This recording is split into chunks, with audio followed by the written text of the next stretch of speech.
Movie के starting में सन 1673 में मेक्सिको का एक सीन दिखाया जाता है जिसमें एक फैमिली को दिखाया गया है। उनमें एक हस्बैंड और एक वाइफ और उनके 2 छोटे बच्चे होते हैं। वो लोग अपनी लाइफ में बहुत खुश होते हैं। फिर दिखाया जाता है कि उन बच्चों में एक बच्चा अकेला है जो अपनी मदर को फाइंड कर रहा हो। अपनी माँ को ढूंढते हुए वो एक नदी के पास चला जाता है जहाँ पर वो देखता है कि उसकी मदर उसके भाई को नदी में डुबोकर मार रही है। बच्चा वो सब देखकर काफी डर जाता है और वहाँ से भागने की कोशिश कर, लेकिन उसकी मदर उसका पीछा करते हुए उसे पकड़कर ले ही जाती है। इसके बाद सन 1973 में लॉस एंजलिस को दिखाया गया। यहाँ पर एना नाम की एक औरत दिखाई जाती है जो अपने 2 बच्चों क्रिस और समैंथा के साथ रहती है। वो अपनी लाइफ को अकेले ही गुजार रही थी क्योंकि एना के हस्बैंड एक पुलिस ऑफिसर थे जिनकी डेथ हो चुकी। एना बच्चों का ख्याल और घर के सारे मामला खुद अकेले ही हैंडल करती थी। इसके अलावा एना डिपार्टमेंट ऑफ सोशल सर्विसेज में जॉब भी करती थी। इस डिपार्टमेंट का बेसिक वर्क ये देखना था कि पेरेंट्स अपने बच्चों की सही से तरबियत और परवरिश कर भी रहे हैं या नहीं। एना को अपने ऑफिस से ये पता चलता है एक पेट्रिशिया नाम की औरत और उसके बच्चों का केस उसकी एक कोलीग को दिया जा रहा है। ये एक ऐसा केस था जिसे पिछले कई सालों से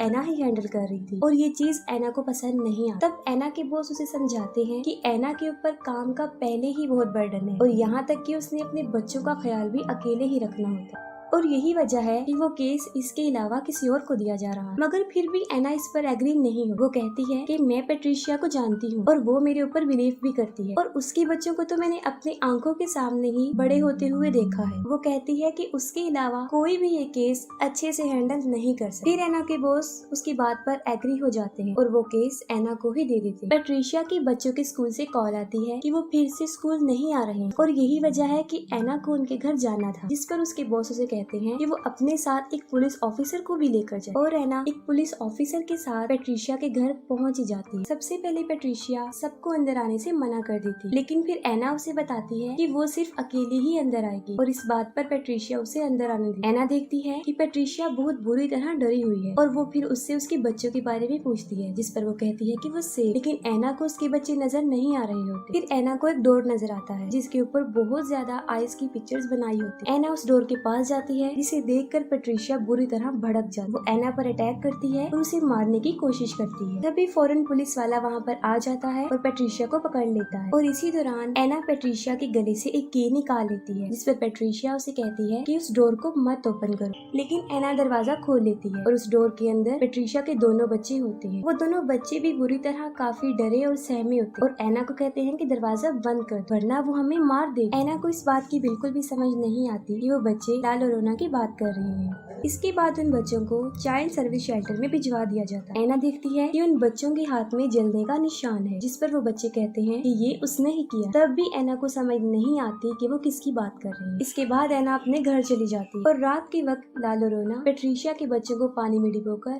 मार। उन बच्चों को नदी में डिबोने के दौरान ला लोरेना की आंखों से मुसलसल आंसू बह रहे हैं और यही वजह होती है कि उसे वीपिंग वुमेन कहा गया है। एना के पास कॉल आती है कि पेट्रिशिया के बच्चे नदी में डूबकर मर गए हैं। एना वहाँ पर पहुँच जाती है और अपने बच्चों को कहती है कि वो कार में ही बैठे रहे। वो कार को थोड़ा दूर ही पार्क करती है ताकि उसके बच्चों को कुछ भी पता ना चल सके। एना अभी उन बच्चों की डेड बॉडीज के पास पहुँचती ही है कि तभी वहाँ पर पेट्रिशिया भी आ जाती है और वो एना को कहती है कि तुमने मेरे बच्चों को मार डाला और ये भी कहती है कि सिर्फ एक ही रात बची थी और इसके बाद हमें उससे छुटकारा मिल जाता, जिस पर एना उससे पूछती है कि किससे और पेट्रिशिया जवाब देती है कि ला लोरेना से। इसके बाद पुलिस वाले पेट्रिशिया को वहाँ से ले जाते हैं। बाहर कार में समैंथा सो जाती है जबकि क्रिस जाग रहा होता है। वो चुपके से गाड़ी से उतरकर उन बच्चों की डेड बॉडीज को देखने जाता है। इसी दौरान क्रिस को वहाँ पर किसी के रोने की आवाज आती है और ये कोई और नहीं होती बल्कि ला लोरेना होती है जो कि क्रिस को अपने पास बुला रही होती है और फौरन वहाँ से गायब भी हो जाती है। फिर एकदम से वो क्रिस के पास आ जाती है और उसका हाथ पकड़ लेती है, जिससे कि उसका हाथ जल जाता है और क्रिस के हाथ पर भी जलने का वैसा ही जख्म हो जाता है जैसा पेट्रिशिया के बच्चों के हाथ पर था। क्रिस काफी डर जाता है और कार में आकर बैठ जाता है, लेकिन ला लोरेना भी वहाँ पर पहुँच जाती है और क्रिस को डराना शुरू कर देती है। ला लोरेना कार के अंदर भी आने की काफी कोशिश करती है। फिर एना वहाँ पर आ जाती है और उन्हें लेकर घर आ जाती है। अगली सुबह एना चर्च जाती है और चर्च के बाहर एक विच डॉक्टर जिनका नाम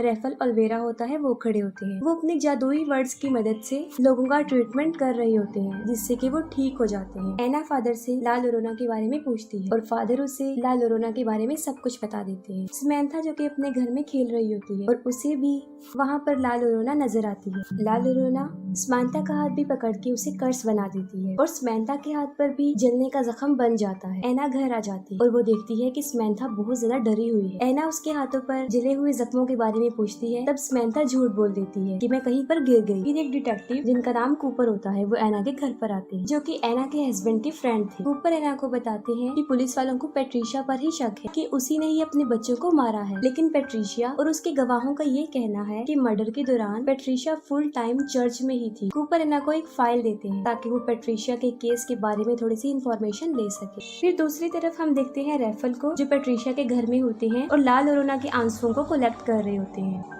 रात को एना पेट्रिशिया की फाइल देख रही होती है, तभी उसे वहाँ पर किसी की आहट महसूस होती है। वो जाकर देखती है तो क्रिस नींद में चल रहा होता। तभी अचानक से घर का दरवाजा अपने आप खुल जाता है और ऐसे फील होता है जैसे कोई मैजिकल पावर अंदर दाखिल हो गई। एना क्रिस को उसके बेड पर सुला देती है और समंथा को देखती है और उसी वक्त कोई पेट्रिशिया के फाइल की पेपर्स को उठाकर जमीन पर फेंक देता है। तब एना समझ जाती है कि रूम में कोई और भी है और अचानक से एना देखती है कि समंथा के रूम में ला लोरोना है। इससे पहले कि वो कुछ कर सकती अचानक से दरवाजा बंद हो जाता है। इसके बाद एना के रूम में भी ला लोरोना आ जाती है और एना उसे कहती है कि वो वहाँ से चली जाए। इतनी ही देर में क्रिस और समंथा दरवाजा खोल के वहाँ पर आ जाते हैं। एना उन दोनों को अपने बेड पर सुला देती है, लेकिन खुद वो सारी रात जागती रहती है, उसे नींद नहीं आती। एना पेट्रिशिया से मिलने जाती है, लेकिन पेट्रिशिया एना को ही उसके बच्चों की मौत का जिम्मेदार समझती है और उसी दौरान एना पेट्रिशिया के हाथों पर वही जलने का निशान देखती है। पेट्रिशिया उसे कहती है कि ला लोरोना ने किया है और अब एना के बच्चों को भी उसके रोने की आवाज आएगी और वो उन्हें भी अपने साथ ले जाएगी। पेट्रिशिया एना को ये भी बताती है कि मैंने ला लोरोना को कहा है कि मेरे बच्चे तो मुझे वापस दे दो और एना के बच्चों को ले जाओ। क्रिस को किसी के रोने की आवाज आती है। पहले तो ला लोरोना उसे डराती है और फिर सीढ़ियों से उसे नीचे गिरा देती है, लेकिन मौके पर ही एना वहाँ पर पहुँच जाती है और उसे हॉस्पिटल लेकर जाती है। जब डॉक्टर क्रिस के हाथों पर जलने के जख्म देखता है तब वो डिपार्टमेंट ऑफ सोशल सर्विसेज को कॉल कर देता है। रात को एना के घर पे कूपर और उसकी कोलीग डोना आते हैं और वो ये चेक करने आते हैं कि कहीं एना अपने बच्चों के साथ अब्यूज तो नहीं करती, कि किसी किस्म का कोई तशद्दुद तो नहीं करती। फिर एना क्रिस से ला लोरोना के बारे में पूछती है और वो उसे सब कुछ बता भी देता है। दूसरी तरफ ला लोरोना समंथा को पानी में डुबोकर मार रही होती है, लेकिन मौके पर एना वहाँ पर पहुँच जाती है और उसे बचा लेती है। इसके साथ ही ला लोरोना एना को भी कर्ज कर देती है और बड़ी मुश्किल से एना अपने बच्चों को वहाँ से लेकर भागने में कामयाब हो जाती है। एना चर्च में फादर के पास आती है, तब फादर उसे बताते हैं एनाबेल डॉल के बारे में, कि जब वो एनाबेल डॉल को लेकर आ रहे थे तब उस डॉल ने उन्हें बुरी तरह जख्मी कर दिया और वो ये भी बताते हैं कि इस तरह की चीजों में शैतानी ताकत होती है और चर्च तुम्हारी हेल्प भी करेगा। लेकिन उन्हें चर्च से सर्विसेज लेने में कई हफ्ते लग जाने थे, लेकिन एना के पास इतना वक्त नहीं था और फादर एना को रेफेल के पास जाने का मशवरा देते हैं। एना अपने बच्चों को लेकर रेफेल के पास चली जाती है। पहले तो वो उनकी मदद करने से इनकार कर देता है, लेकिन किसी तरह वो बच्चों की खातिर उनकी हेल्प करने को तैयार हो जाते हैं। रेफेल अपने साथ इस प्रोसेस में इस्तेमाल होने वाली सारी चीजें अपने साथ लेकर जाते हैं और अपने मैजिकल वर्ड्स की मदद से अंडों के जरिए वो ये पता करवाते हैं कि यहाँ पर कोई जादुई ताकत, कोई शैतानी ताकत है भी या नहीं। लेकिन जब सारे अंडों को तोड़ा जाता है तो वो अंदर से काले निकलते हैं, जो इस बात की तरफ इशारा थे कि वहाँ पर वाकई कोई शैतान मौजूद है। रेफेल अपने मैजिकल वर्ड से सारे घर को बांध देते हैं क्योंकि रात होने वाली थी और ला लोरोना की पावर मजीद बढ़ जाती। रेफेल एना और उसके बच्चों को बचाने के लिए अपनी बहुत सारी चीजों को और बहुत सारे अल्फाजों को इस्तेमाल करते हैं। रेफेल क्रिस को उस क्रॉस के बारे में बताता है जो फायर ट्री से बना होता है और जब ला लोरोना अपने बच्चों को मार रही थी तब उसे ऐसा करता सिर्फ फायर ट्रीज ने ही देखा था और उसी वक्त वो फायर ट्रीज रो भी रहे। फायर ट्रीज ला लोरोना के इस गुनाह का एक अकेला और अकलौता सबूत थे, जिसके आगे ला लोरोना की सारी पावर कमजोर पड़ जाती। रेफेल बताते हैं कि ये एक बहुत ताकतवर शैतान है और हमें सबको मिलकर इसके खिलाफ लड़ना पड़ेगा। फिर वो अपने मैजिकल वर्ड्स की मदद से ला लोरोना के आंसुओं को पाक साफ करते हैं ताकि उसे उसके खिलाफ ही इस्तेमाल कर सके। जब रात हो जाती है तो उन्हें ला लोरोना के आने का मैसेज मिल जाता है और रेफेल एना और उसके दोनों बच्चों को कैंडल्स के एक दायरे में रखते हैं। फिर ला लोरोना को छींक आती है और उसकी शैतानी पावर की वजह से हवा के वेव से सारी कैंडल्स बुझ जाती हैं। ला लोरोना सबसे पहले एना पर अटैक करती है और उसके बाद वो क्रिस पर अटैक करती है। ला लोरोना क्रिस को खींचकर बाहर ले जाती है और रेफेल क्रिस को पकड़ लेते हैं और वो वही आंसू ला लोरोना के फेस पर फेंक देते हैं। ला लोरोना के फेस पर वो आंसू गिरते ही उसका फेस जलने लगता है, लेकिन वो अभी भी जिंदा होती है और खत्म नहीं हो पाती। तभी रेफेल घर के दरवाजे पर फायर ट्रीज के बीज को लगा देता है। इन बीजों को पार करके वो अंदर नहीं आ सकती थी, लेकिन वो मजीद गुस्से में आ जाती है। फिर लाल और रोना पीछे से अंदर आने की कोशिश करती है और ये सब पिछले दरवाजे को बंद करने की कोशिश करते हैं। यहाँ पर लाल और रोना ने ये सब जाल इसलिए बिछाया था ताकि उन सब का ध्यान पिछले दरवाजे पर लग जाए और उसके आने में आसानी हो जाए। फिर लाल और रोना समंथा को उसकी डॉल के थ्रू बाहर निकालने की कोशिश करती है। समंथा को दरवाजे के बाहर उसकी डॉल नजर आती है और वो डोर ओपन करके उसे लेने के लिए बाहर जाती है। समंथा इस बात का बहुत ख्याल रखती है कि वो बीजों की तह को क्रॉस ना कर सके और तभी वहाँ पर ऐना पहुँच जाती है। वो समंथा को डॉल लेने से मना करती है और भागते हुए उसके पास आ जाती है, लेकिन समंथा के हाथ में उसकी डॉल लग जाती है और जब वो डॉल को अंदर की तरफ खींच रही होती है तब उन बीजों की लाइन टूट जाती है। इसी दौरान लाल और रोना समंथा को बाहर खींच लेती है और दरवाजा खुद ब खुद बंद हो जाता है। लाल और रोना समंथा को पानी में डुबोकर मारने की कोशिश करती है, लेकिन ऐना वहाँ पर पहुँच जाती है और उसे बचाने के लिए आ जाती है। वो भी पानी में कूद जाती है। जैसे ही ऐना समंथा को बचाने के लिए उसकी तरफ बढ़ती है, लाल और रोना उस पर भी अटैक कर देती है और उसे भी जान से मारने की कोशिश करती है। तभी रेफेल भी वहाँ पर पहुँच जाते हैं और वो स्विमिंग पूल को अपने जल से शिफाफ कर देते हैं, जिससे कि लाल और रोना को उस स्विमिंग पूल से निकलना पड़ता है और ऐना और समंथा दोनों बच जाते हैं। फिर हम देखते हैं कि ऐना के हाथ में लाल और रोना का लॉकेट आ जाता है और वो लोग समंथा को लेकर अंदर भी आ जाते हैं। समंथा बार बार घर से जाने की कोशिश करती है, जिस पर रेफेल ऐना को बताता है कि समंथा के ऊपर लाल और रोना हावी हो चुकी है और जब भी लाल और रोना समंथा को बुलाएगी तो ये फौरन उसकी तरफ चल पड़ेगी। रेफेल ऐना को ये भी बताते हैं कि जब तक लाल और रोना से पीछा नहीं छूटता हमें इन दोनों बच्चों की हिफाजत करनी पड़ेगी। ऐना अपने बच्चों को कबर्ड में इसी तरह बंद कर देती है जैसे पैट्रिशिया ने अपने बच्चों को किया। दूसरी तरफ घर के बाहर लाल और रोना अभी भी बच्चों का वेट कर रही होती है। ऐना रेफेल को वो लॉकेट दिखाती है जो उसने लाल और रोना के गले से उतारा था। रेफेल ऐना को कहते हैं कि तुम इसे संभाल कर रखो, हम इसे उसके खिलाफ इस्तेमाल कर सकते हैं। कुछ देर गुजर जाने के बाद एक औरत उन बीजों की लाइन को क्रॉस करते हुए उनके बच्चों के पास पहुंच जाती है। ये औरत पैट्रिशिया होती है, जिसे ये लगता है कि अगर वो समंथा और क्रिस को लाल और रोना के हवाले कर देगी तो वो उसके बच्चे उसे वापस लौटा देगी। रेफेल पैट्रिशिया को रोकने की बहुत कोशिश करता है, लेकिन वो उसे शूट करके मार देती है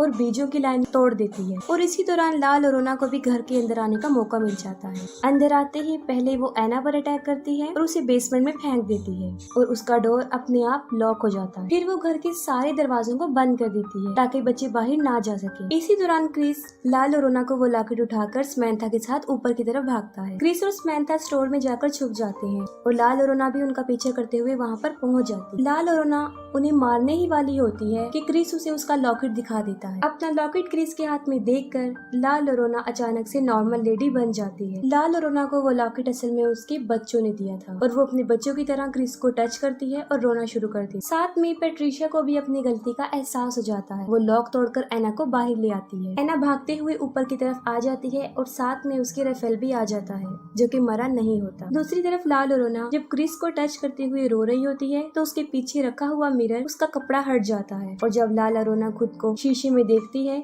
तो वो फिर से शैतान बन जाती है और वो शीशा भी टूट जाता है। लाल और रोना रेफेल को हवा में उठाकर बाहर फेंक देती है और इसी दौरान ऐना भी वहाँ पर पहुँच जाती है। क्रिस और समंथा ऐना के पास भागकर आ जाती है। जैसे ही लाल और रोना ऐना क्रिस और समंथा को मारने के लिए उनकी तरफ बढ़ती है, रेफेल उसकी तरफ फायर ट्री से बना हुआ वो क्रॉस फेंक देता है। ऐना उस क्रॉस को उठाती है और लाल और रोना के सीने में डाल देती है। उस क्रॉस की वजह से लाल और रोना खत्म हो जाती है और सब कुछ नॉर्मल हो जाता है और इसके साथ ही मूवी भी एंड हो जाती है।